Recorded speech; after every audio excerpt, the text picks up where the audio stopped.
Au nom du Père et du Fils et du Saint-Esprit, ainsi soit-il. Eh bien, chers frères, la fête du Très Saint Rosaire est d'une importance capitale. C'est une des grandes fêtes de la Sainte Vierge, importante pour notre salut personnel et importante pour toute la société chrétienne. Cette fête du Saint Rosaire, le 7 octobre, commémore la grande victoire des troupes catholiques contre l'islam à Lépante. Et je suis particulièrement sensible à cette fête, outre la dévotion que je peux avoir à la Sainte Vierge et au Rosaire, c'est que mes 2 premières années de ministère sacerdotal se sont effectuées dans une chapelle qui s'appelait Notre-Dame de Lépante, à Montreux, en Suisse. D'ailleurs, s'ils écoutent le sermon, je les salue et je ne les oublie pas dans mes prières. Parce que c'est très rare, je ne connais pas d'autres exemples, vous voyez, de titres de chapelle Notre-Dame de Lépante. Parce que très souvent, justement, c'est Notre-Dame du Rosaire, ce n'est pas Notre-Dame de Lépante. D'où l'importance de cette bataille pour protéger, justement, ou du moins reculer l'invasion islamique de l'Europe. Tout cela par la grâce du Rosaire diffusé par Saint Pie V, le pape de l'époque, qui a demandé à ce que tous les catholiques du monde entier, même ceux qui étaient au bout du monde, récitent le Rosaire. Ça voulait bien dire que le monde était concerné par ce qui se passait en Europe. Le centre du monde est en Europe. On n'y peut rien. Ce n'est pas une question d'être orgueilleux, de je ne sais quoi, de se croire supérieur à tout le monde. Ce n'est pas la question. C'est une volonté divine que tout part de l'Europe, en particulier de Rome, qui est au cœur des pays européens.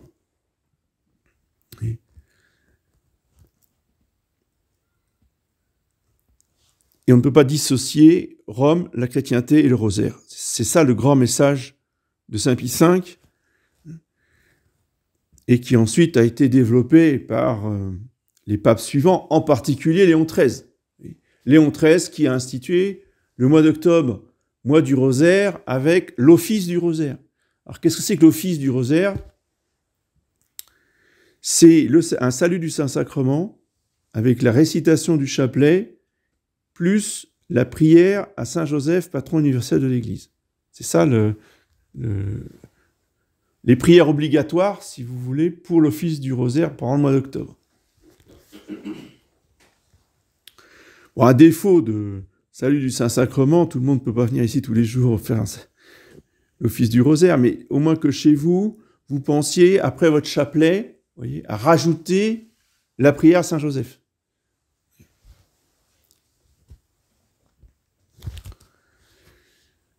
Cette dévotion au Saint-Rosaire, au-delà de la puissance contre l'islam et contre les forces de l'enfer,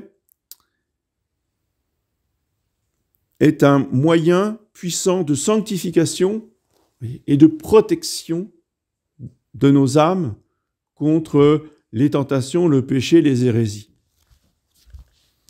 Et la Très Sainte Vierge Marie a voulu nous expliquer cela dans le détail.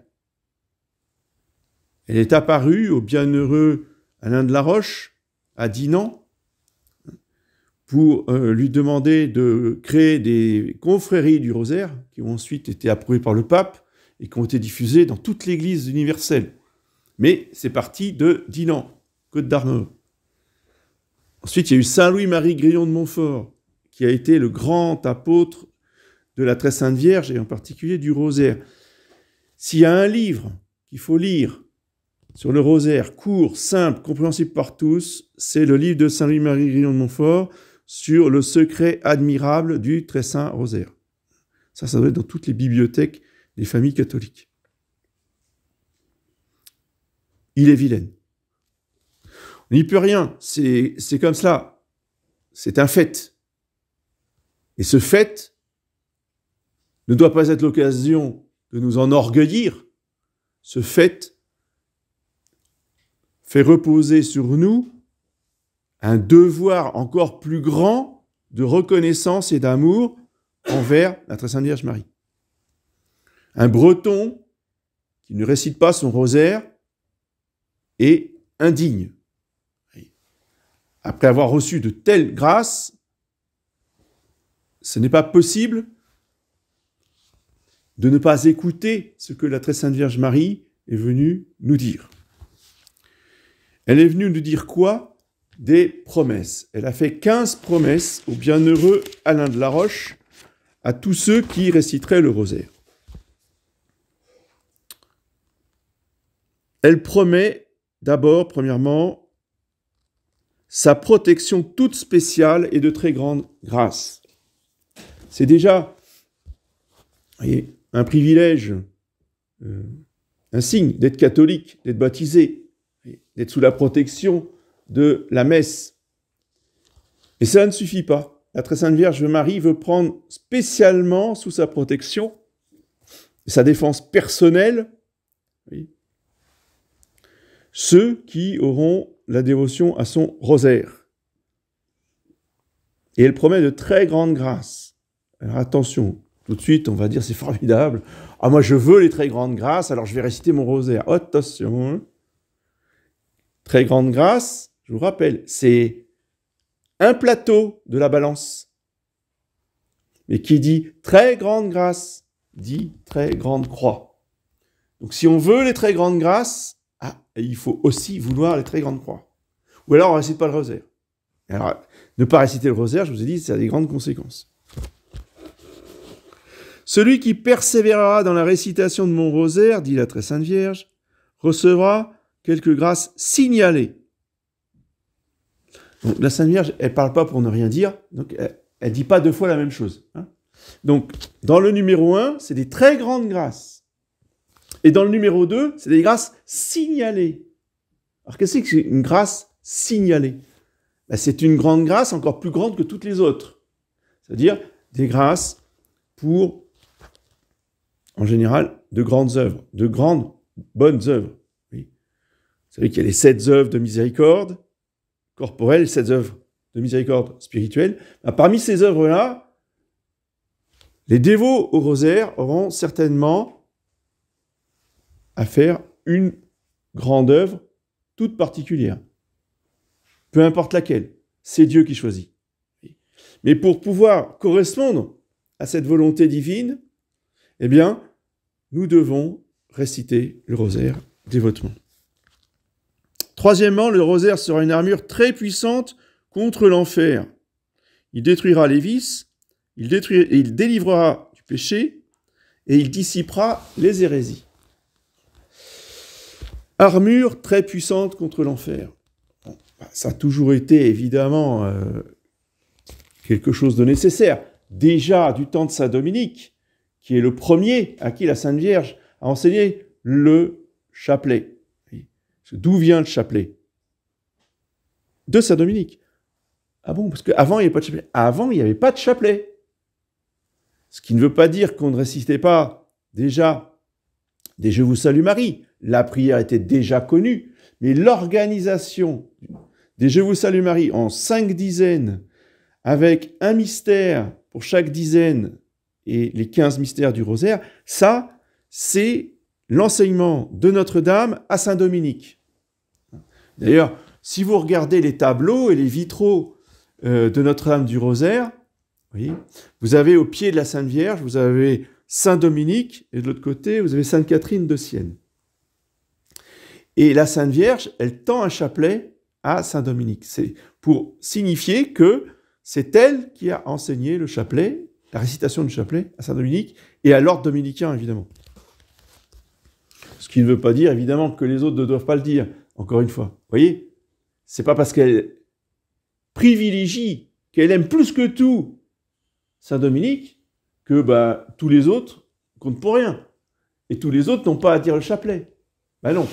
Elle passe par Saint-Dominique, mais c'est pour l'Église universelle. D'accord ? Alors, elle a choisi les Bretons, c'est pas pour les Bretons. Elle a choisi les Bretons pour l'Église universelle. Quand elle choisit quelqu'un, vous voyez, c'est pour l'Église universelle. Et cette armure puissante contre l'enfer, elle est encore plus nécessaire depuis le milieu du 19e siècle. Parce que la Sainte Vierge, elle a aussi parlé au petit berger de la Salette. Et dans le secret que personne ne veut qu'on lise, et que le secret qui n'est pas reconnu par Rome, et le secret qu'il faut surtout pas lire, dans le secret qu'il ne faut pas lire, c'est marqué qu'au milieu du 19e siècle, tout l'enfer a été libéré et sur la terre. Donc, d'où l'importance de l'apparition suivante à Fatima, parce que le grand message de Fatima, le message le plus important que tout le monde connaît, c'est la récitation du chapelet quotidien. Pourquoi ? Parce que justement, tout l'enfer est déchaîné. En particulier, point de départ, 1917, la révolution bolchevique, avec le communisme soviétique, qui s'est répandu sur toute la Terre. L'enfer, c'est le communisme qui se répand. Donc, contre tout cela, eh bien, l'armure du rosaire est une armure très puissante et une armure vitale.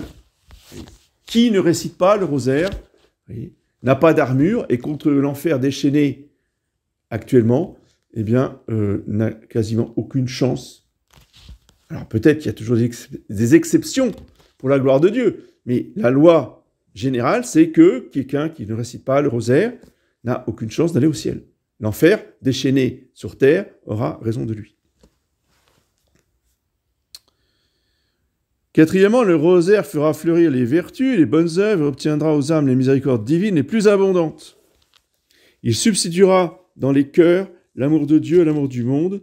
Il élèvera les désirs aux biens éternels et célestes. Celui qui se confie à moi par le rosaire, continue Notre-Dame, ne périra pas. Donc, si nous ne voulons pas faire naufrage spirituel, si nous ne voulons pas périr spirituellement, il faut réciter le chapelet tous les jours. Et au mois d'octobre, faire un effort pour, au moins de temps en temps, réciter les 3 chapelets dans la journée.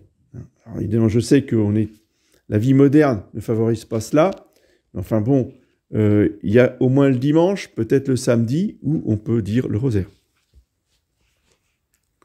Celui qui récitera pieusement mon rosaire en méditant ces mystères ne sera pas accablé par le malheur. En méditant ces mystères. Là encore, vous voyez, déjà avec le bienheureux Alain de la Roche, la Sainte Vierge insiste sur la méditation des mystères. Elle va exiger encore plus à Fatima. Pour le premier samedi du mois, elle va demander 1 quart d'heure de méditation sur un mystère du rosaire. Parce que cette méditation est absolument fondamentale dans l'union à Jésus-Christ, l'union à Dieu, le progrès dans la grâce. Vous voyez, c'est un complément et en même temps, c'est un démultiplicateur d'efficacité, si vous voulez, pour la Sainte Communion. Le rosaire, c'est une communion spirituelle. L'Eucharistie, c'est une communion sacramentelle. Mais les deux fonctionnent ensemble et ont le même but. Alors les pécheurs se convertiront, les justes grandiront dans la grâce et ils obtiendront la gloire éternelle.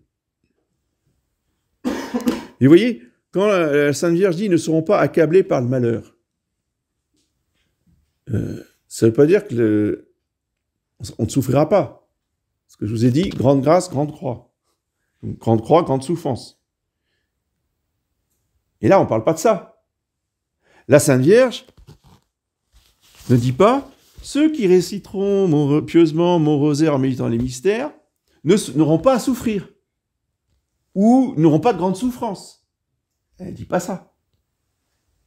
Les mots ont leur importance. Elle dit celui qui récitera mon rosaire ne sera pas accablé par le malheur. D'accord? Le malheur, c'est la malédiction. La malédiction pour les péchés, c'est malheur, c'est-à-dire qu'on ne s'en sort pas, qu'on est complètement écrasé, plus que par la souffrance, si vous voulez, c'est par des drames. Oui. Des drames que l'enfer prépare à ses serviteurs. Oui. On ne se rend pas compte, nous, on ne se rend pas compte, on vit dans un monde tellement protégé. Oui. Mais dans le monde, le crime est quelque chose de courant. C'est pas non plus généralisé, mais c'est courant.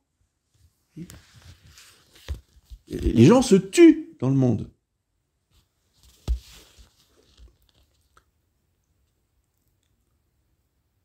C'est ça le malheur. C'est la haine, les rancunes qui vont jusqu'au meurtre. Eh bien, de cela, on voit bien, on constate concrètement que nous qui pratiquons, qui récitons le chapelet, bah dans nos familles, on se tue pas quand même. Ça ne veut pas dire qu'il n'y a pas de problème. Ça ne veut pas dire qu'il n'y a pas de souffrance. Ça ne veut pas dire qu'il n'y a pas des fâcheries. Et on ne va pas jusqu'à s'entretuer. Il suffit de lire la presse, écouter 2 secondes les informations, et dans ce monde, eh bien, le problème, plus que ça d'ailleurs, parce que dans les infos, on vous parle des UQTF, etc. Non, mais moi je ne parle pas de ça. Parce que tous les meurtres et toutes les enquêtes entre Français, on n'en parle pas aux informations. Oui. Ça se passe dans les tribunaux. Oui. Et c'est plutôt en lisant les chroniques judiciaires que vous vous rendez compte que dans toutes les familles du monde dans le sens où des mondains, hein, j'entends des Français qui ne pratiquent pas, qui sont loin de Dieu, ou qui ne prient pas, oui, régulièrement, on s'entretue.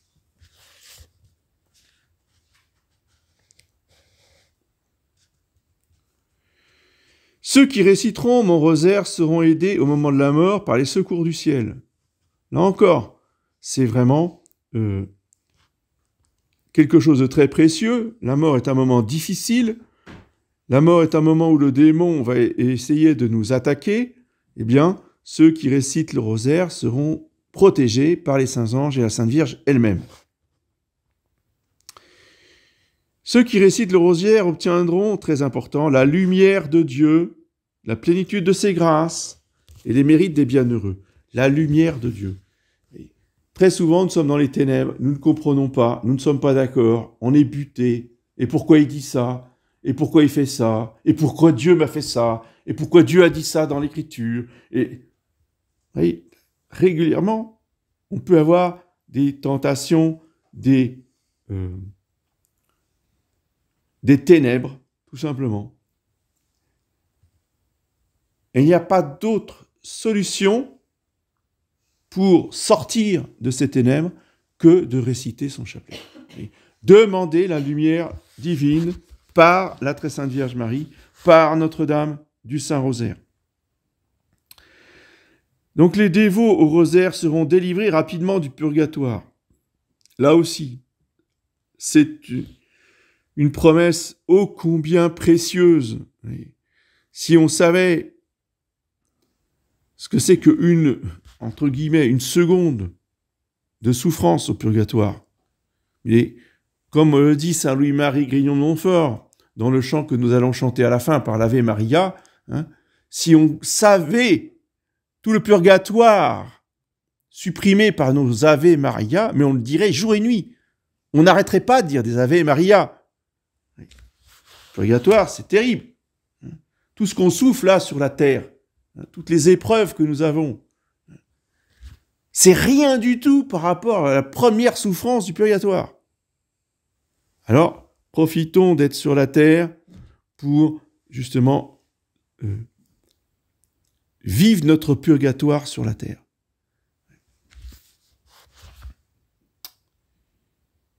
Parce qu'au purgatoire, on ne peut rien mériter. Les souffrances ne servent qu'à détruire les conséquences du péché, c'est tout. Alors que sur la terre, nos souffrances peuvent nous gagner beaucoup de mérite pour nous-mêmes, pour les autres, pour notre famille, pour nos amis. Vous voyez, on peut gagner énormément de mérite grâce à nos souffrances. Au purgatoire, 0.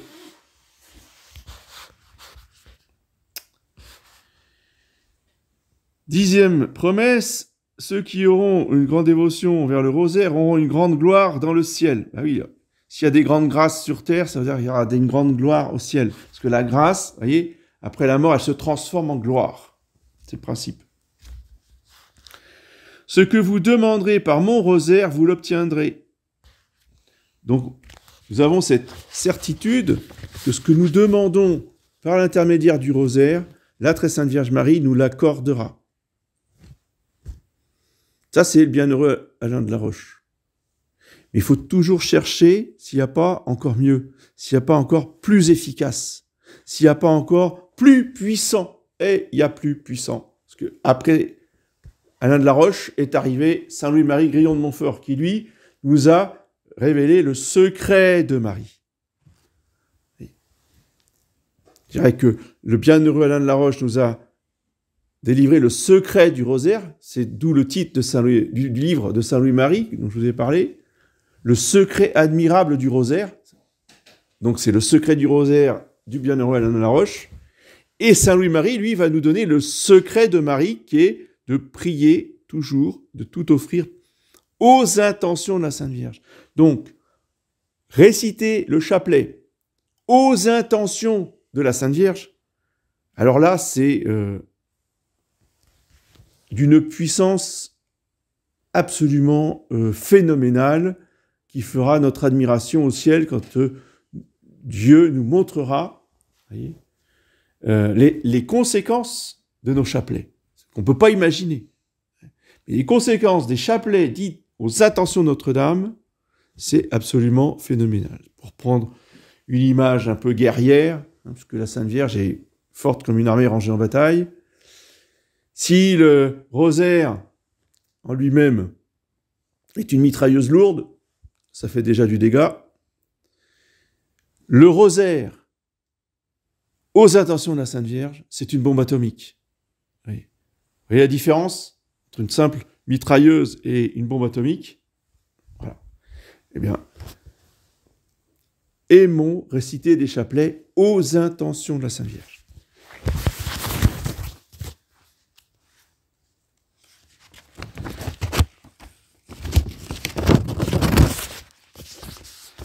Ceux qui propagent mon rosaire seront secourus par moi dans toutes leurs nécessités. Il faut se faire les apôtres du rosaire. Encourager ceux qui nous entourent, ceux que l'on connaît, à réciter le chapelet, à leur apprendre à réciter le chapelet.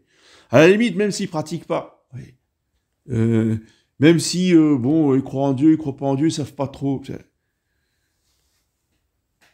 Évidemment, on ne va pas leur dire, 15 dizaines, là, tous les jours. Non, évidemment. Mais pour ceux qui sont loin des sacrements, ceux qui sont loin de la religion, dites-leur 3 Je vous salue Marie. 1, 2, 3, allez, 40 secondes. Tout le monde peut le faire. Mais rien, le fait de réciter ces 3 Je vous salue Marie, ça peut convertir complètement ces âmes-là. Et ils trouveront le moyen, de venir, parce que la Sainte Vierge les conduira jusqu'au vrai sacrement, jusqu'à la vraie messe, jusqu'à la vraie foi. Et, la Sainte Vierge peut se contenter de peu pour ceux qui n'ont rien reçu. Notre problème à nous, c'est qu'on a beaucoup reçu. Donc nous, on doit dire le rosaire au mois d'octobre. Mais ceux qui n'ont rien reçu, la Sainte Vierge ne va pas leur demander un rosaire. 3 Je vous salue Marie. Ceux qui récitent le rosaire sont tous mes fils bien-aimés. C'est important. Bien-aimés. Et ils sont les frères et sœurs de Jésus-Christ. Pourquoi la Sainte Vierge dit ça? Encore une fois, elle dit jamais rien pour rien. Est-ce que tous les catholiques ne sont pas les fils bien-aimés de Dieu? Non. C'est ça qu'elle veut dire. Non. Ils sont les fils de Dieu. C'est pas les fils bien-aimés. Parce que Dieu nous aime pas tous pareils. Non, Dieu nous aime pas tous pareils. Ceux qui récitent pas le rosaire, je suis désolé, Dieu leur donnera des grâces, évidemment. Dieu est infiniment bon et miséricordieux. Ils auront des grâces. Le minimum. Tu fais le minimum, je te donne le minimum. C'est pas compliqué, tu n'as pas à te plaindre. Hein. Tu veux plus? Ouais, c'est pas juste. Pourquoi eux, ils ont plus? Ah, bah, si tu veux plus, tu récites ton chapelet. Et tu deviendras un fils bien-aimé. Tu récites pas le chapelet, t'es pas un fils bien-aimé. C'est tout. Mais t'es quand même mon fils. D'accord? Voilà. Vous savez, l'égalité, ça n'existe pas chez Dieu. Hein. Il n'y a pas d'égalité chez Dieu. Hein. C'est l'inégalité absolue. Il n'y a pas une âme qui est égale à une autre âme. Il n'y a pas un ange qui est égal à un autre ange. Vous imaginez? Même dans le même cœur. Chacun, on est unique. Et il n'y a personne qui nous ressemble. Il n'y a personne qui a exactement le même degré de grâce et le même degré de mérite. Ça, c'est avec le bon Dieu. Oui. Pendant qu'on est sur la terre, on est libre. T'en veux plus? Il n'y a aucun problème. Les grâces de Dieu et les mérites sont fermés à personne. Mais si t'en veux plus, t'en fais plus. C'est tout. C'est donnant.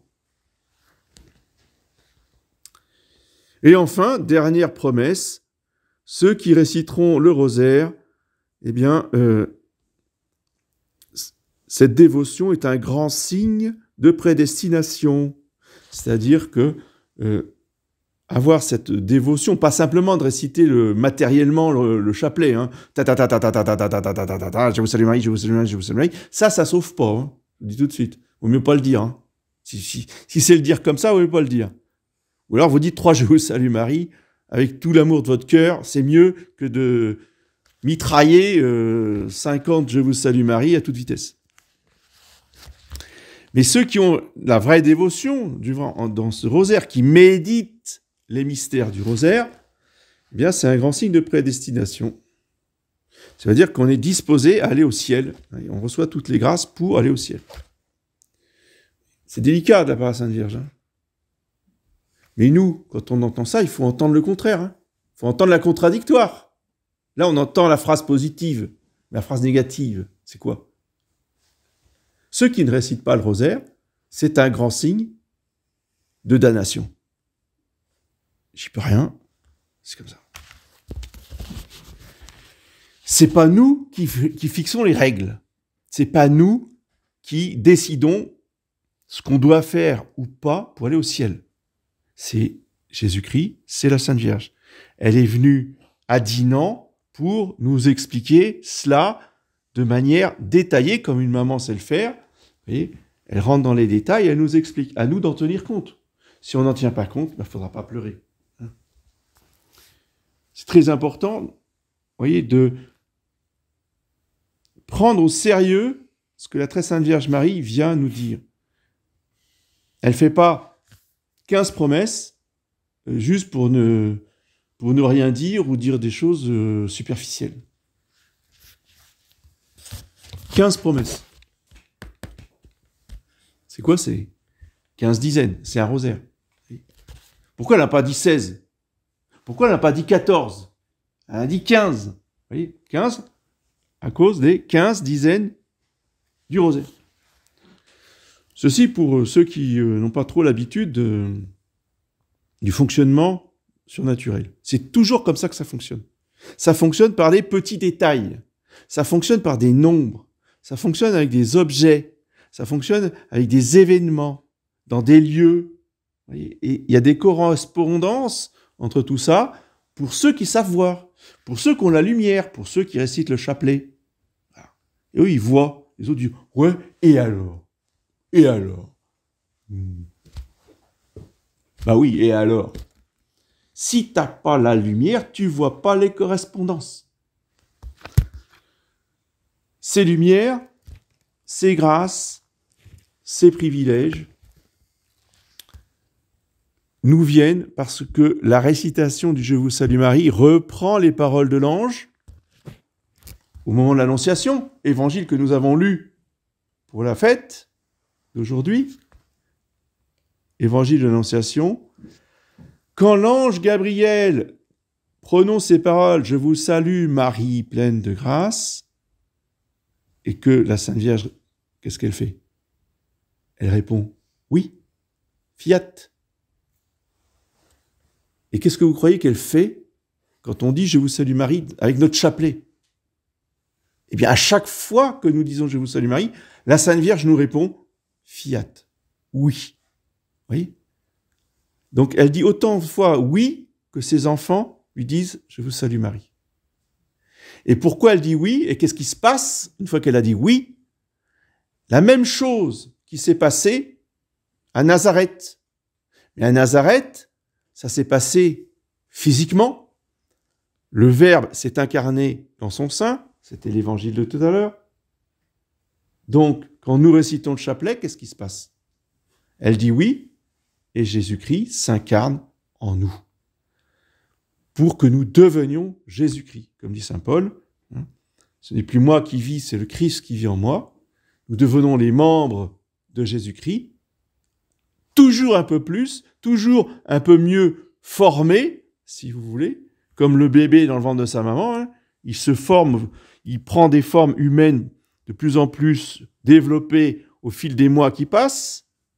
Eh bien, nous de même, nous transformons en Jésus-Christ au fil des années qui passent, à force de dire des chapelets et des chapelets et des chapelets. Voilà. C'est pour ça que je vous disais tout à l'heure que l'effet spirituel du rosaire, c'est le même que l'effet spirituel de la communion.